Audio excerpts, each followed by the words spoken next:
out of my end, the blind leading, the blind leading, the blind, the sign of the giant, out of sight, out of my end, the blind leading, the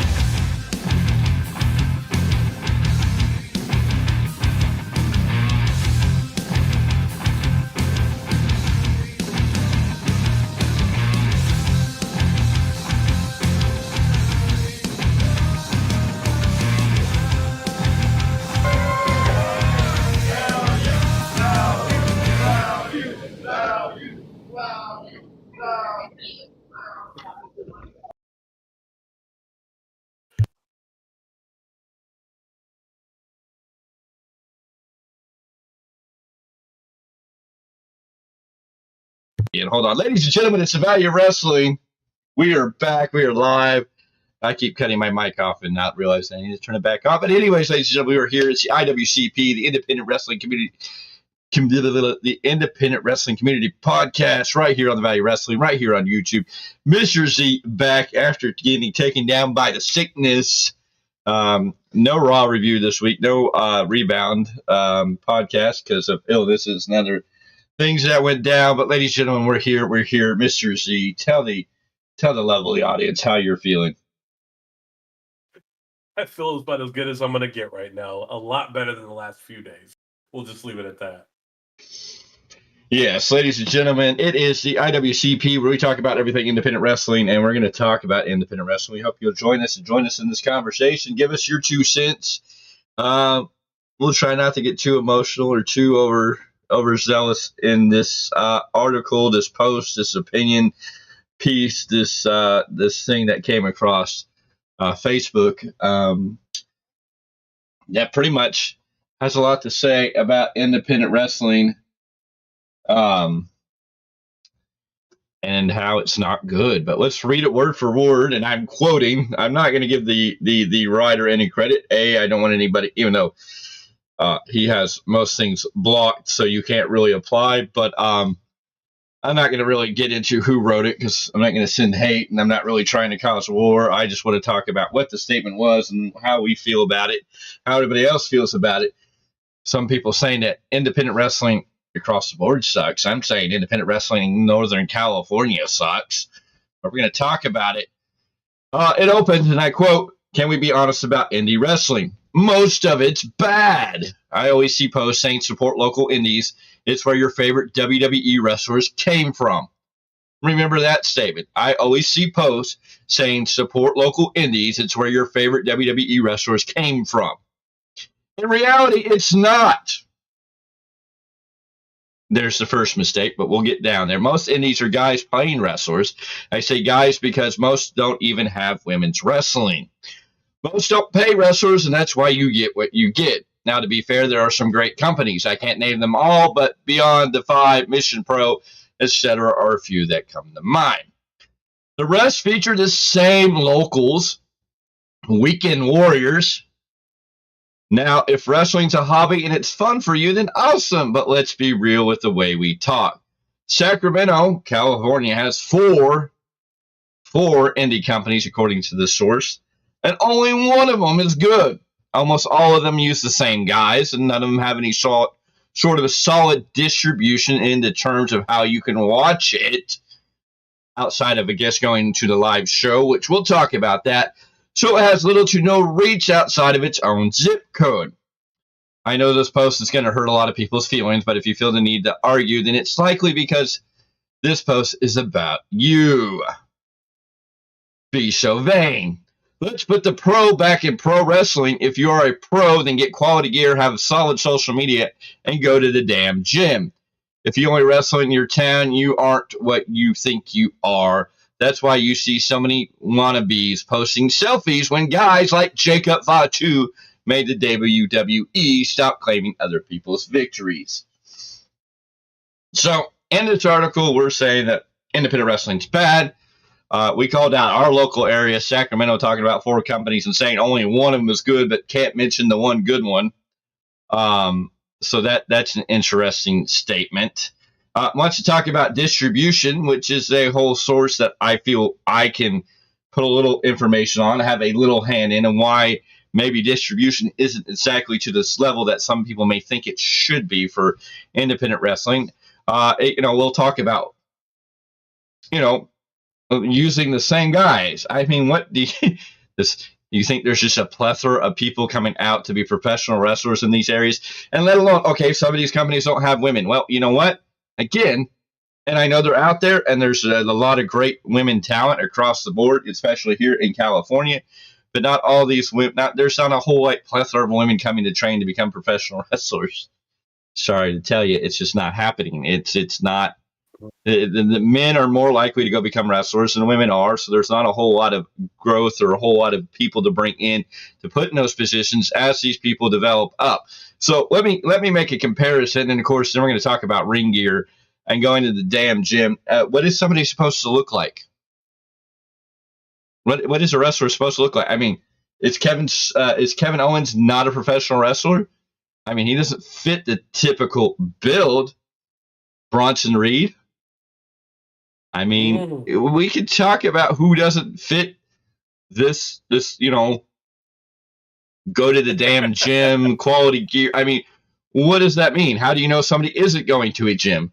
Just because they don't have six-pack abs and look like Chris Masters, or of course our boy that's sitting in Adonis. I mean, just because you're not six-packed and mighty muscles and looking like the statues of Greek gods doesn't mean that you're not going to a gym. I know a couple guys, really close guys, that we could probably talk about that I know are going to the gym, but if you were just to walk by them and look at them, you wouldn't say they're going to a gym. Exactly.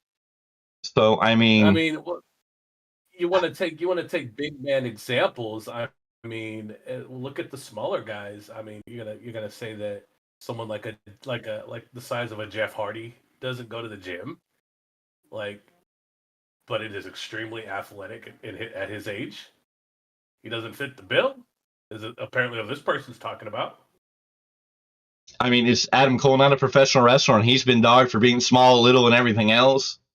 I mean, what is the build of a professional wrestler before you come out and say, let's put the pro back in pro wrestling? If you are a pro, then get quality gear, have solid social media, and go to the gym.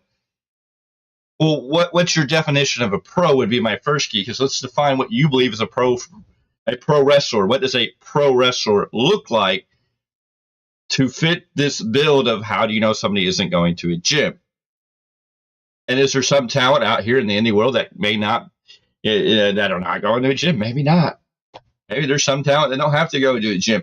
All wrestling is not necessarily about strength. Now, it's definitely about cardio. I mean, if you want to be a professional wrestler at any level, it's a lot about cardio for sure. Yes. I will not deny that or doubt that in any shape, form, or any other way. But I mean, if you're going to tell somebody to get quality gear, okay, well, at what level are they supposed to have quality gear? I mean, independence. Okay, so let's make an analogy. Let's make a connection. Let's talk about another sport we both love, baseball. So is somebody who is in minor league baseball, let's talk about minor A, if they're playing out for the soon-to-be former Modesto Nuts, maybe the Stockton Ports, maybe the San Jose Giants. Visalia had a team for a while. I forget what their names are. And all the Southern California teams I can't keep up with. Let's talk about single A ball. Are these guys not pro baseball players because they don't have the complete look? They may not have the best gear. I mean, doesn't everybody start out somewhere? Is independent wrestling not very similar to most sports that exist? I mean, hell, basketball, they have the G League and below. The G League, yeah. Yeah. I mean, the Stockton Kings are a minor league team to the Sacramento Kings. You know, everybody's got to start at some level and work their way up. Are there guys that play in minor A ball that never make it to majors? Yes. Yeah. Are there independent wrestlers that work on the indies who never make it into professional wrestling? Yes. Does that make them bad? No. It just may have been they weren't what whomever was looking for at whatever time in the world. So, I mean, and I mean, if it's minor league ball, these guys got to start somewhere and work their way up. Same with independent wrestling. You got to start somewhere. If there was nowhere to start, if you went straight from training and training is a grueling, long process.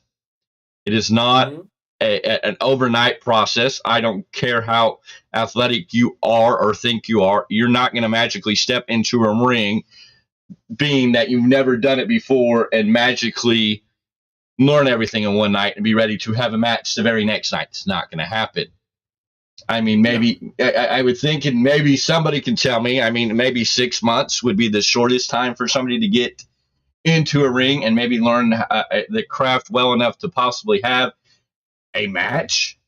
But again, after you've gone through training, you graduated from your training school. If you don't have an independent company to go to, where do you go? Are you expected just to walk in the Ring of Honor, NXT, OVW, NWA, all these places?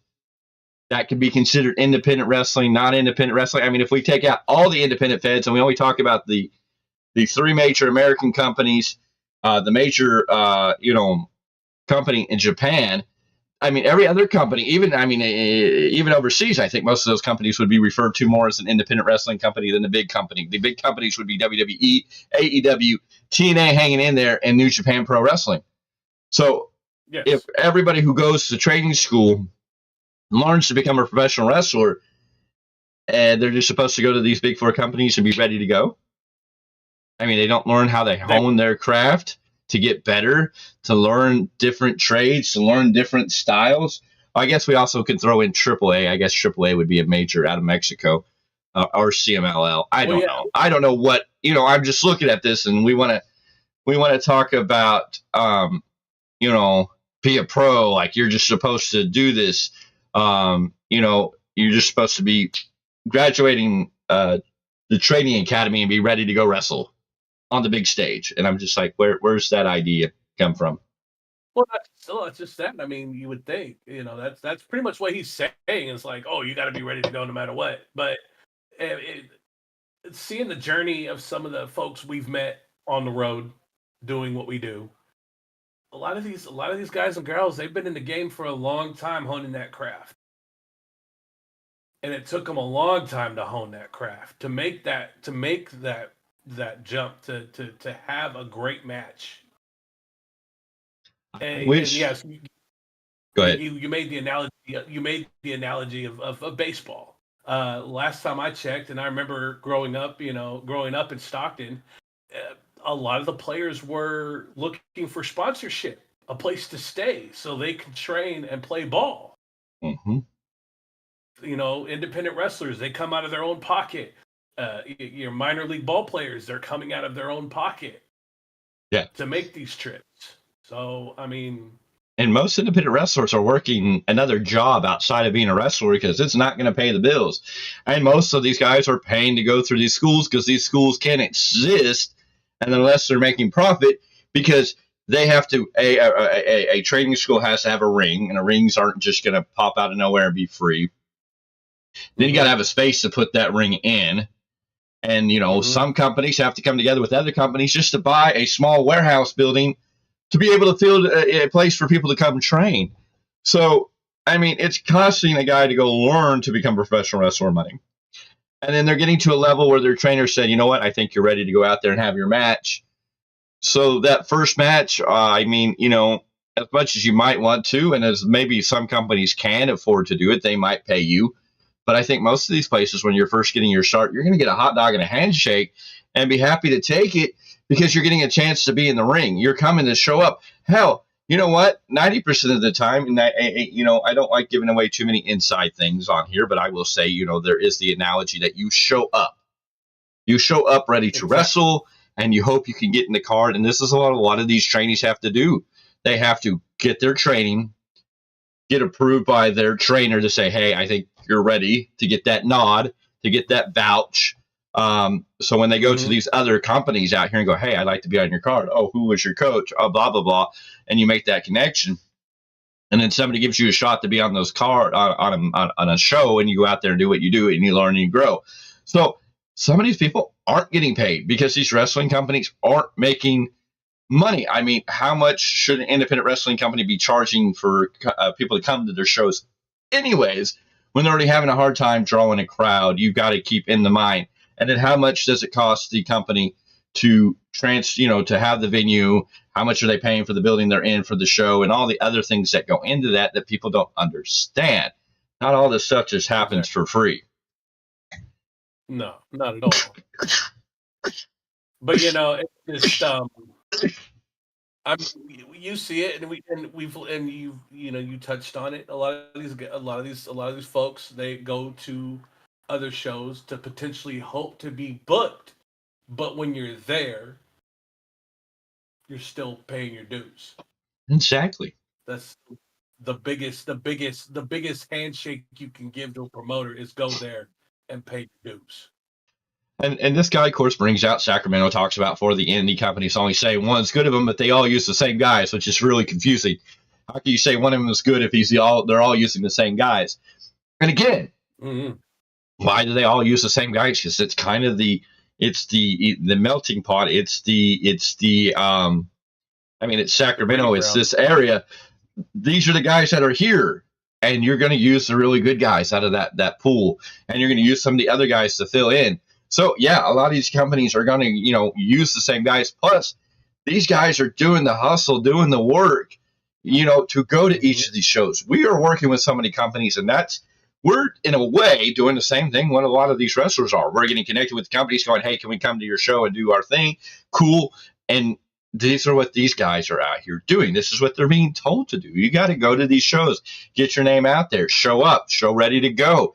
You never know, and this is how they're going around. And then once you get to that next level where you've learned a little bit and you've gotten to the point that, hey, you might make a buck or two. I mean, independent wrestling, you're not going to get rich at. There's nobody backing these people. There's not billionaires and millionaires. There's not a Tony Khan for every independent company putting money into these things to keep them going. These people are most of these bookers, these owners, these companies are coming out of pocket to keep everything afloat. And I'd love to hear from one of the people we're close to that see what, without complete details, but I'm sure, some would probably say, yeah, they're not making a ton of money, running a wrestling company. They may be coming out a little bit ahead, and that's what you hope for.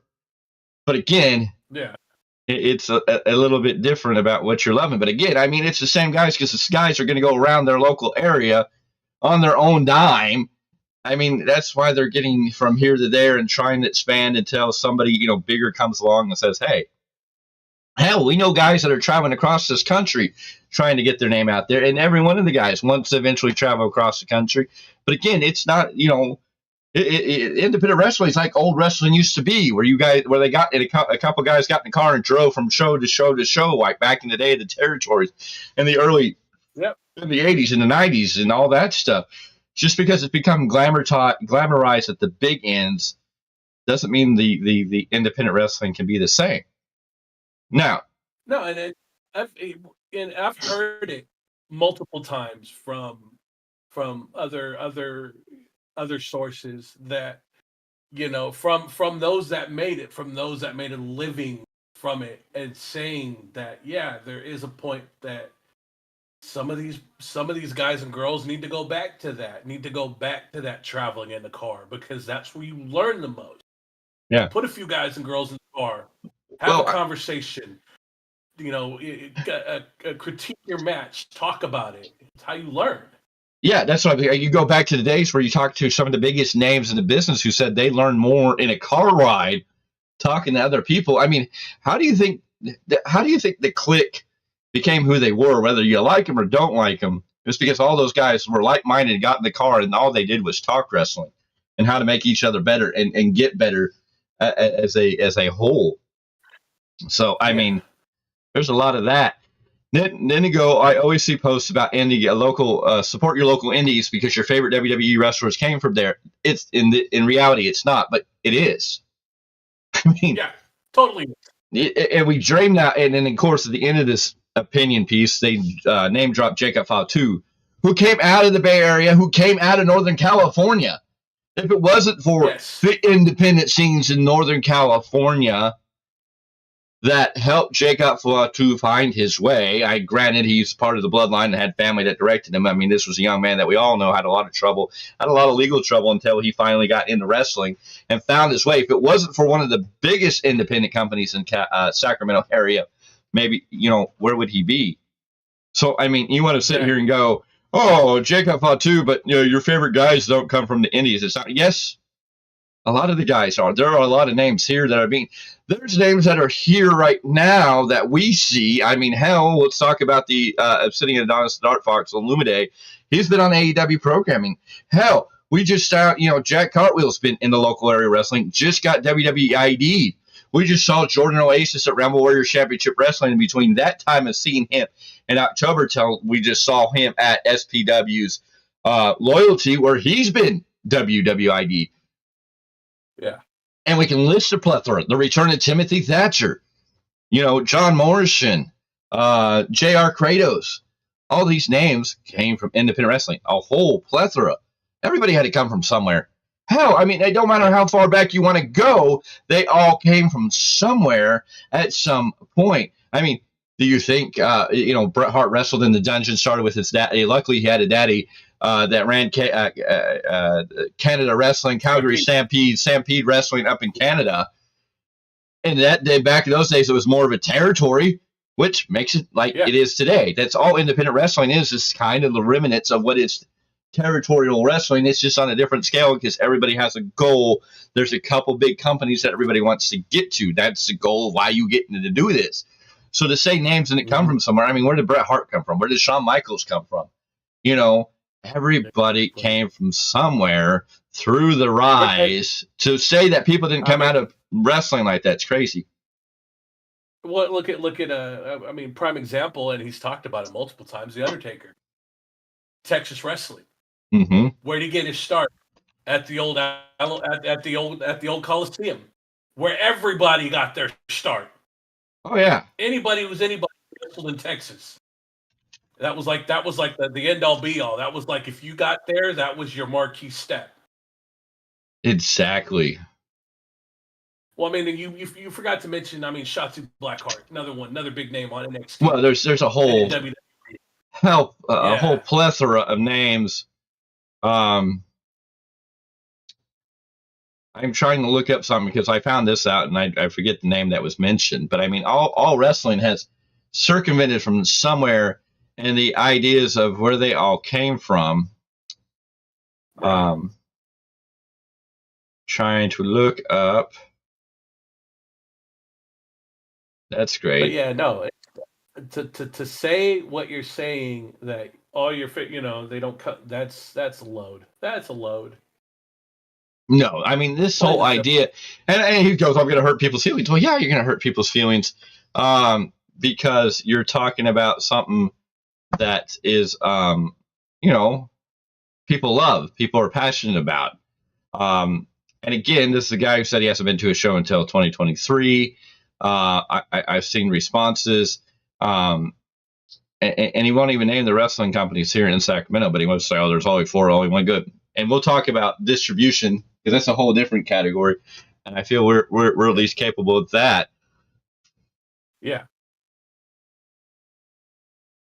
I'm just trying to find out information on, so I don't see. I don't see Big Ugly in the chat. I'm trying to remember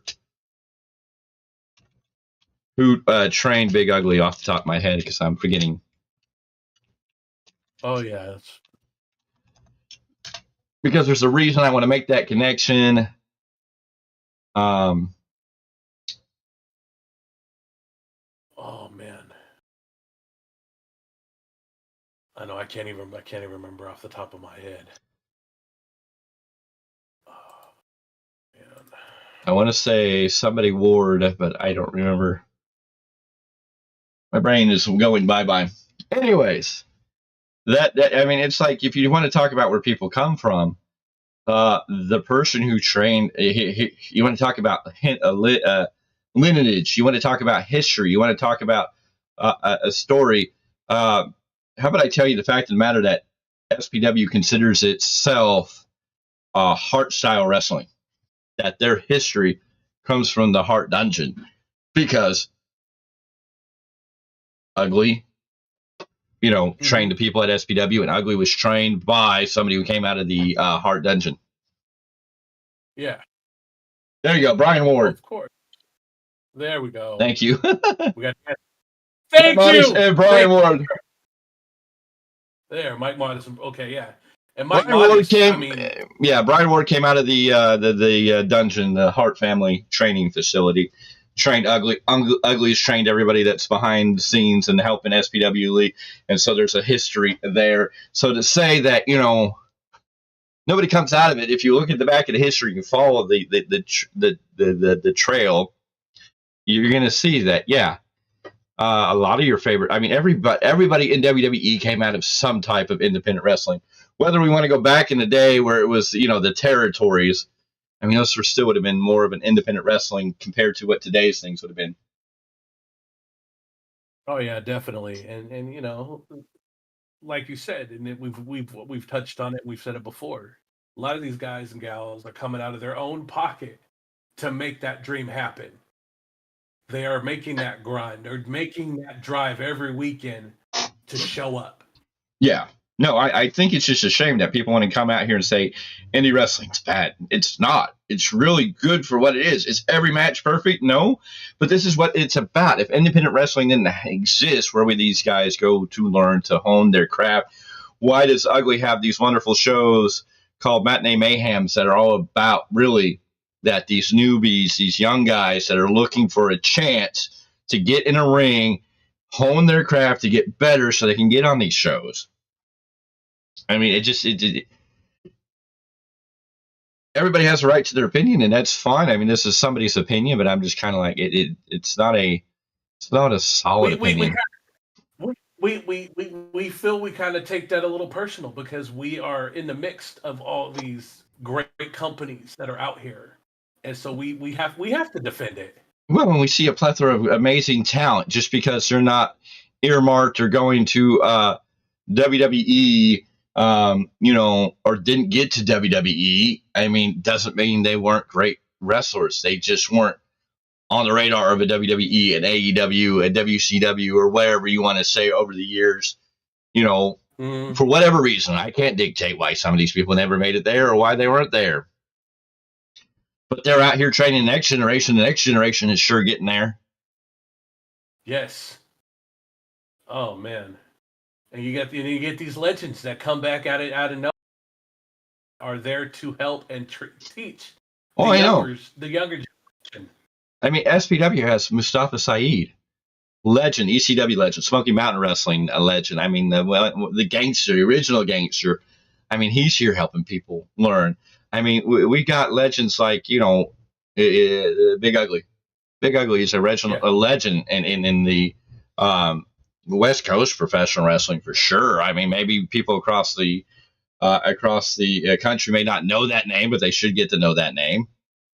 I mean, this man's rubbed elbows with some big high names. All you got to do is follow his YouTube and follow him on Facebook, and you're going to see some of the names he's rubbed elbows with. You're just like, that's awesome, Well, just because they didn't make it to the big stage doesn't mean they weren't somebody important or didn't have an important role in the world of wrestling and not have a big part in the world of professional wrestling now. Because, I mean, if we wanted to go down to the line of lineage, and I can't say that word right, but if we want to talk about people that a Big Ugly's trained, I mean, there's a plethora of big names that are out there on AEW, WWE, New Japan. Yes. Solid. And they wouldn't be here. They wouldn't be where they are without him. I mean, granted, maybe they would have gone somewhere else. I know a critic would, they could have been trained by somebody. It's sure, cool, okay. But would they have been as good as they are? Would they've had, Well, then you got someone who we seen at one of the other shows, Gangrel, out here mixing it up. Well, we've seen Grell, we've seen Rikishi, we've seen names that are showing up and taking part and being a part of this. We see the growth, the opportunities there. It's just that things have to come together, and you've got to make it work. You can't just do stuff for free.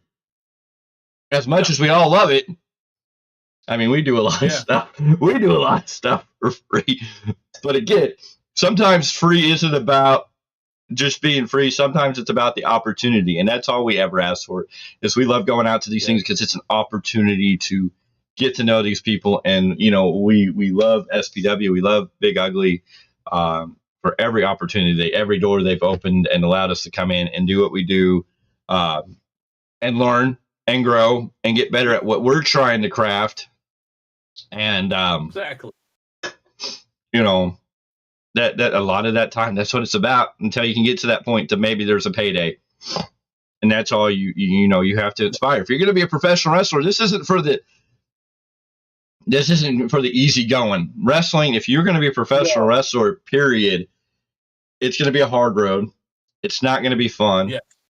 It's going to take work. It's going to take hustle. If you don't know how to hustle, you ain't going to make it in professional wrestling on any level. Because a lot of it's about hustling, going, making the effort, putting your face out there, honing your craft. If you can't eat a lot of humble pie, because there's going to be a lot of just being humble, because once you get out of training, you're not going to probably win a lot of matches. That's just, you're going to have to learn and hone your craft and get there. But that's where everybody in wrestling came from. I don't care. We can go call WWE. I bet you right now, if we sat down with a CM Punk, a Seth Rollins, a Drew McIntyre, we'll jump overboard, a Kenny Omega, a Will Ospreay, a Swerve Strickland, a Hangman Page, the Doofy Bucks, anybody you want to bring up in Okada. These guys didn't just start winning out the box. They had to work for it. Hell, if we want to really talk about, look at what the Young Bucks put up with early in their career as Generation Me and some of the things they've got thrown before they kind of made it where they are. I'm not a big supporter. Well, I don't necessarily agree with who they are, but hey. They started there. And then we'll talk about the Young Lions system that New Japan has. Yeah. The black boots, black trunks, that's all you get. And 90% of the time, you're not going over. No. But that's what's going on. You're getting humble before you go. And we can go to CM Punk, whether you like him or love him. You'll listen or watch or hear CM Punk talk about everything he did. He started in backyard wrestling and then realized, hey, if we get trained, let's talk about the Hardy Boys who built a ring out of a trampoline originally so they could become professional wrestlers and then use their friends and slowly develop. These things came over time. It wasn't like they just started out hot commodities, No. There are very few and far between wrestlers that get to walk right in the front door of a big company. But again, it's somebody who has some. Kurt Angle didn't just walk into WWE out of nowhere. He went through amateur wrestling and Olympic wrestling and got there. Brock Lesnar went through amateur wrestling. There is a story. People don't just pop up and, oh, okay, you look the part. We're just going to throw you in the ring.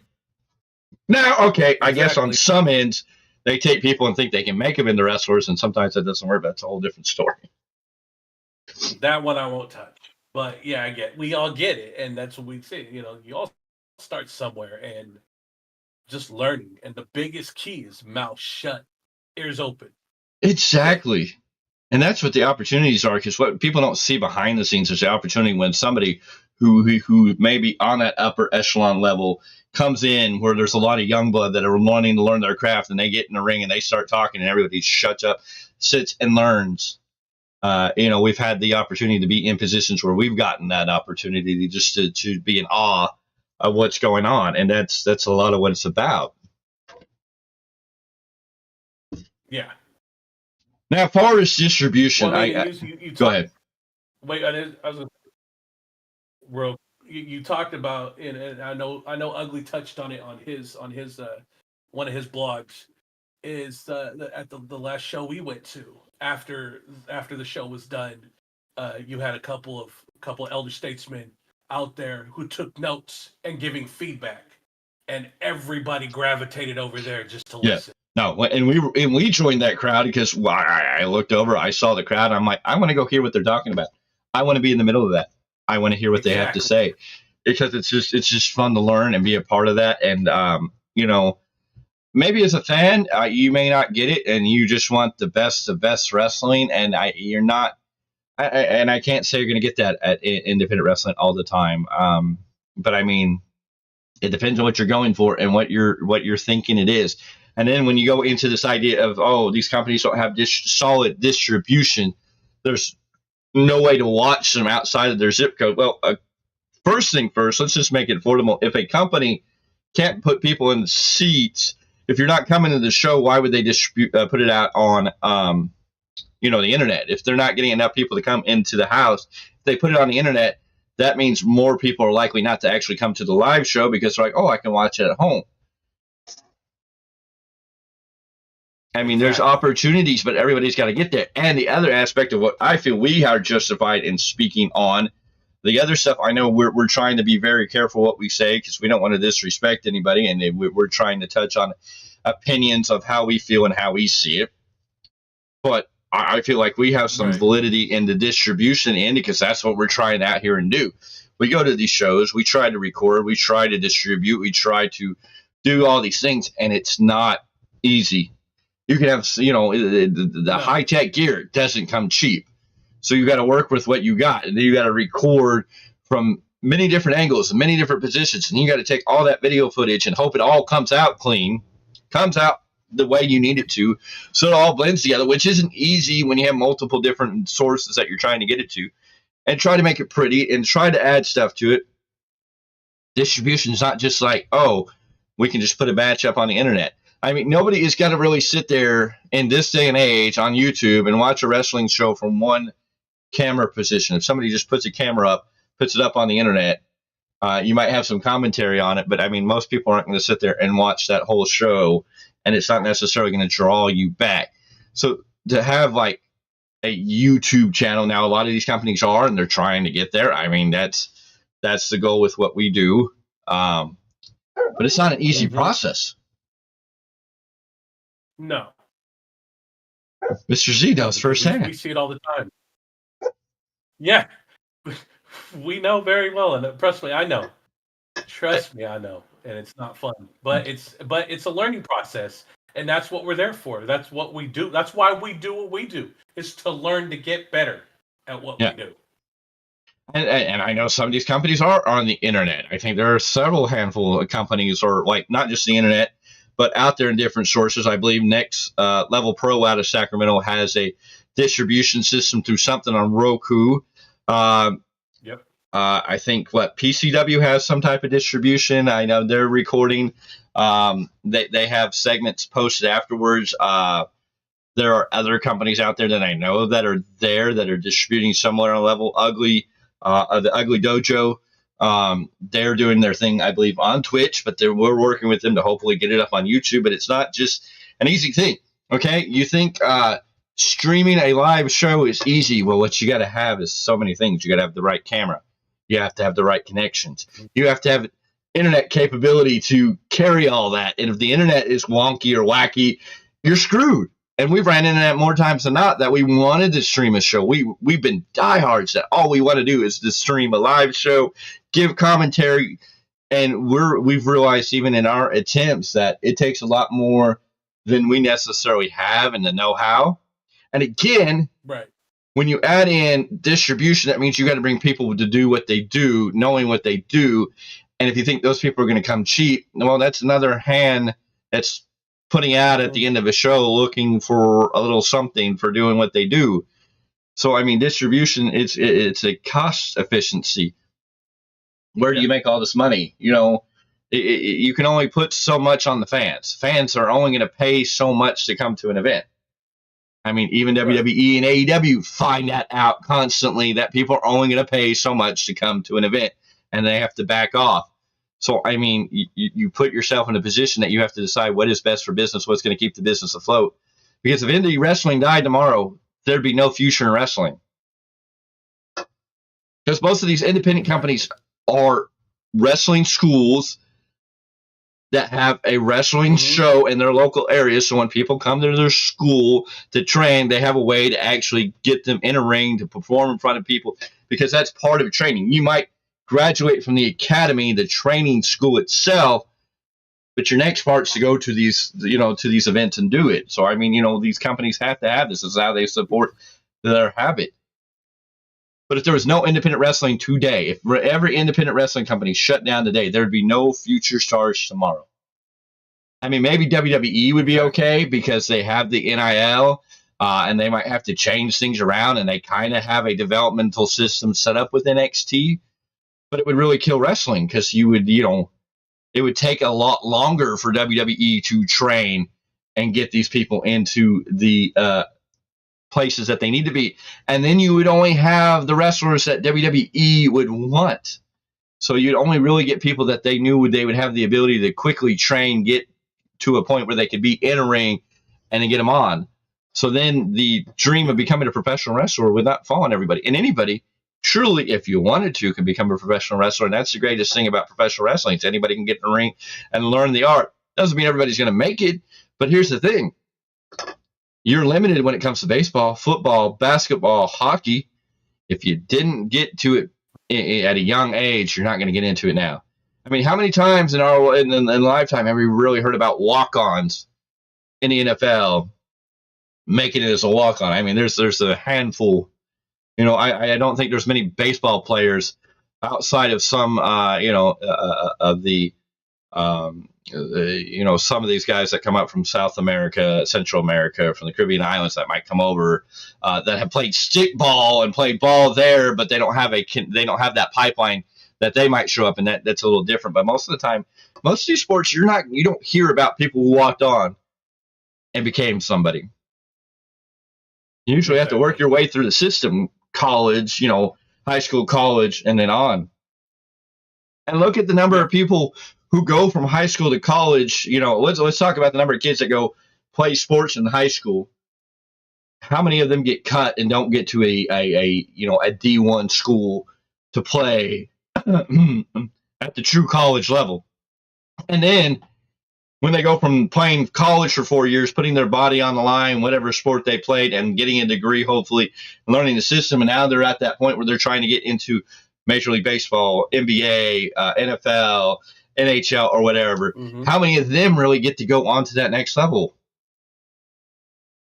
Well, I mean, hell, how many football players go to the combine and don't get drafted? Exactly. So, I mean, that's the purpose of independent wrestling. Distribution's not just some easy magical thing that's just going to be there. That's going to be quality, because you're not going to record matches and put out stuff that doesn't have the quality that needs to live up to it. That's going to get people to watch and make people not only watch, but also want to come to the live shows. And again, you rather have the people at the live shows than watching at home, because you can only make so much money off the people at home than the people who are in the building. Exactly. And I'm telling you, folks, going to a live show is way better than watching it at home. Going to live shows is fun because you're not only going to get the opportunity to meet all these names. I mean, think about all the people as Jacob Fatu was working up the system, these people that got to shake hands with Jacob Fatu now get to say, hey, I knew him when he was, the little guy. We've watched, and you watched a little more than I did, but we only kind of, he was dancing with New Japan when he gave us a shout out and everything. So, I mean, we know him a little bit, but I mean, there's people who knew him before that. I mean, hey, look at the fact right now we're getting to hang out and shake hands with Jack Cartwheel, Jack Summit, Jordan Oasis, the other names that are coming through SPW that we're getting to visit with that are, a part of the system now. That's what makes independent wrestling fun. Let alone you're going to get to see such great names across the board. There's just so many great names. I mean, there's so many great talent. All over the board. There is so much good wrestling in California, in Northern California, in the Bay Area, Northern California. There's good stuff. Is there bad stuff? Yeah. I mean, we're not going to lie. We watched some matches that made us cringe. We watched some moves that have been like, we've seen some situations that haven't been what we thought was good. But, all you can do is learn, and this is the proving ground, the learning ground. But, I mean, hell, we've seen some great matches. I mean, anytime Illumide gets in the ring, it's been a great match. Bobby Callahan, Sure Samurai, Scoot Robertson, Big Ugly, Chupacabra, Drake Frost, the young boys like ADK. I mean, yet ADK have a long way to go, yes. But, I mean, if they didn't have these systems or these things in place, they wouldn't have the opportunity for these boys to show what they've got, and they're getting there, and they're going to be a hot commodity in the future if they keep learning, developing, and getting better. Because I mean, they have an opportunity. It's just getting there. You talk young talent. Look at the final chapter. Oh, Bishop Dorian, Salem, same thing. Just raw talent getting a chance to yeah. show up and show out. No, and I mean we can talk about all the names and all the people that we see from up and bottom. I mean, there's guys that are out here that are doing just amazing things. I mean, Kenny K, Daniel Torch, the Stoner brothers that we can't leave out of anything. Jekyll's, who's just a great all-around talent. And we talk about El Chupacabra and all the stuff they're doing to benefit everybody. Journey Fatu, who's still wrestling all over the regional California area and doing great things. Tarzan Duran, who started on GTS Wrestling over with Grimm's Choice Show Wrestling, that's making his name across the board. Yeah. Oh, if we're going to talk about Big Ugly, I mean, Big Ugly, we got to talk about El Flaco Loco and the history he has of just being somebody of famous. Yeah. Lou Devereaux. I mean, what an amazing guy, talent. What a sweet guy. I mean, just you got to love him. And then the Flyboy Andrew Cass that we are starting to get to know and see him in action. Just amazing stuff. And the list goes on and on of just names and people that we've seen that have marked the history. And we've seen women's wrestling at these independent shows, not on the huge scale. But again, we went to the SBW Training Academy. The ratio of men to women was, there was a greater number of men that came out to the training to learn the art than there was females. And it's just kind of a notorious thing. It's a lot harder to get females to come out and train. You might get one, maybe two, and you hope you do. You hope you get two, because then at least you have something to work with and you can give some women's wrestling. It's there. It's just not as big. And women's wrestling's never been as big as men's professional wrestling. WWE has a good women's professional wrestling going on. AEW is when it comes to women's professional wrestling. Well, I mean, and you just went to the open house, and I seen the pictures because I was sick. Yeah. You checked in to see what was going down, and it did. There was the majority was men. Yeah. So, ladies and gentlemen, I'm going to tell you, independent wrestling in Northern California is not dead. It's not bad. If you come into it thinking it's going to be WWE or AEW, then you're coming in a little misguided. I will say that. Yeah. But you are going to find and see talent that will very likely be on one of. I mean, you're going to find talent that's already been on at least AEW, and you're going to find talent that's going to be on some WWE stuff. I mean, it's there. It's just not everything's going to be just that. And I mean, you know what? At least in independent wrestling, they get away with more than they might do in WWE or AEW. They get away with anything. But I mean that's what put it. Big time. The best way to put it, folks, if you're going to come to independent wrestling, you're going to get a hell of a show. No doubt about it. A great escape from reality. You get to escape and watch the best in there and do what they do. And you're going to get to see talent that's been doing this for 20 years. You're going to get to see legendary talent. You're going to get to see young, brand new talent who's still wet behind the ears. You're going to get to see talent that's developing, that's like right there, that you're going to go, that guy I'm going to see on WWE TV someday. And the opportunity that you get to shake these people's hands is higher than, at your WWE shows and these other things. These are the guys you're going to get to see, take a picture with, get to talk to, and get to know them now. So when you go and turn on WWE TV and they're going, now making his way to the ring. Exactly. By the way, of London, England. I'll take a prime example. I mean, JR Kratos, a big namesake in New Japan and NWA right now. Yeah. I watched him at FPW. I watched him tour California. Yeah. And my son is in awe of this man. And I don't know why, but the monster attracted this young little man, and he loves him.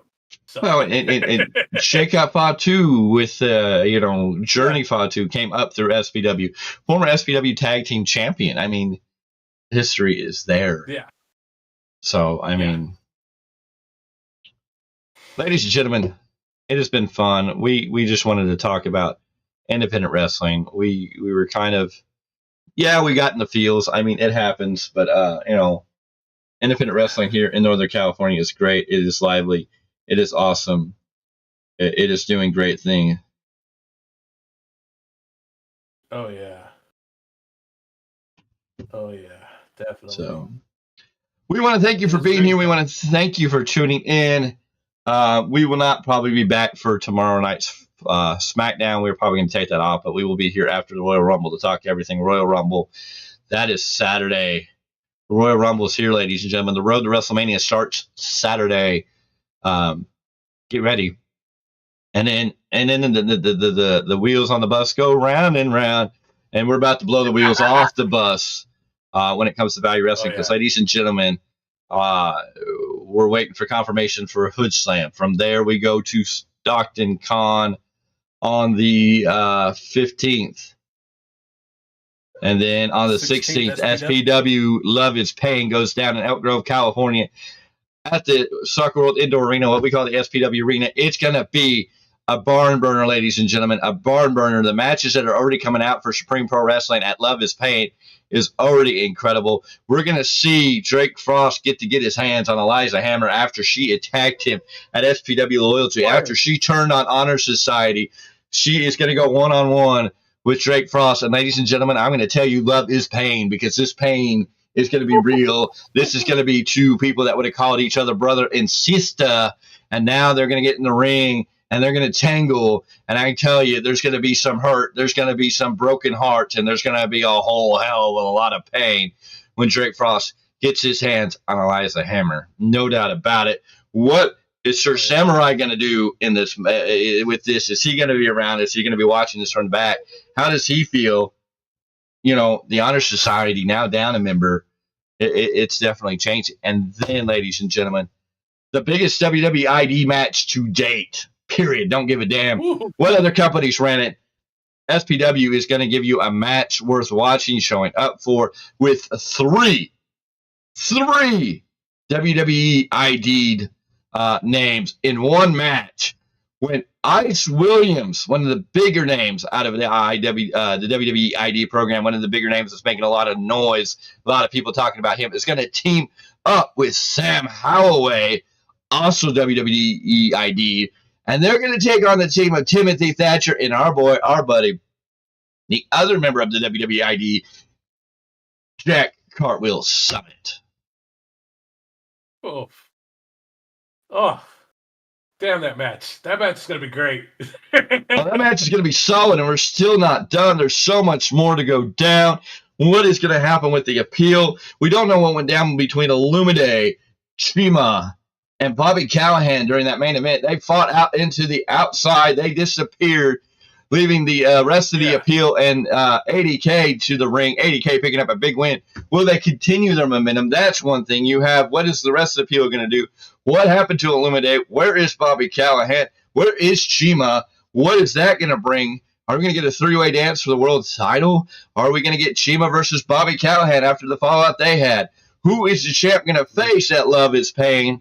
Lots of questions to be asked there. Still a lot of names and a lot of things going down. Daniel Torch, of course. And you can't forget, 80K is now Hope leading into all this. So that's going to be another thing to see what's going to happen. 80K added their third brother when Cairo Leon joined the crew. Now it's a three-man team. Will they get their big first match? Will we get to see Cairo Leon in his first match? And, of course, we talked about Sir Samurai, and we do know Sir Samurai will be in action when he takes on the debuting T-Bone Talon. Yeah, let's get that T-Bone up there.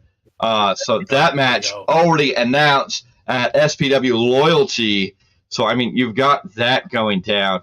And, of course, Torch, that Extreme Championship, somebody going to step up and take that from him? Or is Golden Star coming back? We've heard that the Golden Star wants a rematch.